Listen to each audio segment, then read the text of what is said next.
Pemirsa, warga perairan Sungai Musi kawasan Tanggo Bontong Plembang dihebohkan dengan adanya mayat lanang tanpa identitas yang ngapung jero keadaan terkelungkup di banyu.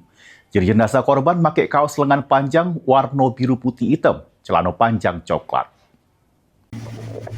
Mayat lanang tersebut pertama kali diketahui oleh warga yang lagi ngelintas make perahu di perairan Sungai Musi kawasan Tanggo Bontong Gandus Plembang. Polisi yang dapat kelaporan langsung ke lokasi ngelakukan olah TKP, serta memintai keterangan sejumlah saksi. Dari pemeriksaan polisi, tidak ditemukan kartu identitas di badan korban. Dibantu anggota PMI Plembang, anggota Satpol Air Polrestabes Plembang evakuasi jenazah tersebut ke daratan, selanjutnya digawa ke Rumah Sakit Bayangkara Muhammad Hasan Plembang. Dari data kepolisian, ciri-ciri korban ialah lanang make baju garis-garis warna biru putih hitam, bercelana panjang coklat, serta tinggi kira-kira 160 cm. Polisi menghimbau bagi warga yang rasa kehilangan keluarga dengan ciri-ciri yang sama untuk gancang menghubungi pihak kepolisian. Mulyadi, PAL TV.